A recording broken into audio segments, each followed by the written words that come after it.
21 past the hour, now to Capitol Hill, where the Senate is set to approve a $40 billion aid package for Ukraine and send it to the president's desk. With us now to talk about this and other issues, New Jersey Senator Bob Menendez, chair of the Senate Foreign Relations Committee. Senator, it's always a pleasure to see you.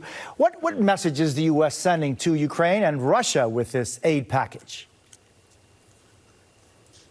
Well, we're expressing not only our solidarity with Ukraine, we're doing everything we can to help it achieve victory in its defense of its nation. And in my view, a greater message, not only to Russia, but to others, is that this is also a defense of the rule of law and the proposition that you just cannot take over a country and change its territorial boundaries by force. And our assistance to Ukraine is a manifestation of that view. We want to do everything we can to help the Ukrainians achieve victory against Russia and the war crimes that Russia has committed in Ukraine. And when you match today's vote with the fact that our embassy in Kyiv has been reopened, and yesterday to the Senate Foreign Relations Committee, we passed through the U.S. ambassador to Ukraine, and last night the Senate in lightning speed agreed to confirm her, and she'll be on her way. So the culmination of all those things is a powerful message that we're in total support of Ukraine in its fight against this aggression of Vladimir Putin. Senator, closer to home, the Biden administration announced this week it is easing restrictions on Cuba, including easier travel, remittances, and investments into the regime-controlled Cuban economy. A move you called the wrong message to the wrong people at the wrong time, and for all the wrong reasons. Why? Well, we see what the regime's response.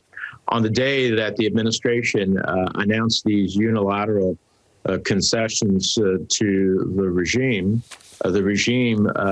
put into law as part of their penal code, sweeping draconian consequences for people who exercise what we would call here in the United States free speech, including the death penalty under certain circumstances for what would be an act of free speech. So instead of insisting that the regime move towards change of respect for human rights, peaceful protests, giving a voice to the Cuban people, and stopping the jailing of dissidents, what we have is a unilateral concession that ultimately was responded to by having a penal code that includes a death penalty for free speech activities. Yeah, and then another unilateral movement was with Venezuela. The Biden administration announcing this week it's easing restrictions on Chevron's ability to do business with the Venezuelan regime, also removing sanctions on the nephew of the Venezuelan First Lady. The U.S. has accused some of her family members of drug trafficking. You also slammed this in a statement, saying giving Maduro a handful of undeserved handouts just so his regime will promise to sit down at a negotiating table is a strategy destined to fail. Why? Well, we saw Maduro do absolutely nothing, including permitting humanitarian assistance to the people of Venezuela. I mean, we talk about Ukraine and the 5-6 million who have fled Ukraine in this horrific war. Well, there are 5 million Venezuelans that have fled Venezuela under Maduro.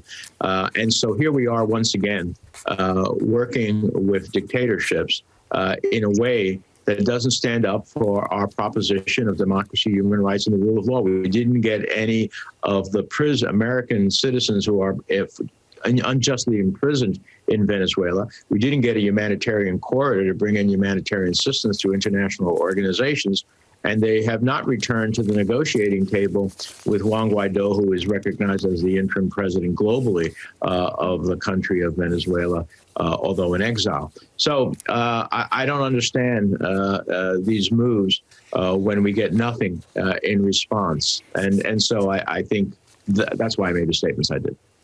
And Senator, you also sit on the Senate Finance Committee. What's your reaction to this baby formula crisis that we're seeing in our country? What could or needs to be done? Well, I'm glad to see that the FDA has come to an agreement with Abbott, which is the biggest producer of baby formula. I'm also happy to see that the president has invoked the Defense Production Act as a way to maximize the production of baby formula. Of course, this all started when Abbott's laboratories or factory where the formula was created evidently had some level of contamination and affected some children. So it was shut down, and that created the consequence. Also, I see the president has created an avenue for baby formula that may be created abroad and can be accepted in the United States to be accepted during this interim period. So obviously, this is a critical effort and important to so many families in our country. And so I'm glad to see all the elements of the federal government that can come together to make this happen is coming together. Senator Bob Menendez, around the world and back home, all kinds of questions for you. I appreciate you always coming forward and answering them. Appreciate your time, sir. Always good to be here. Up next.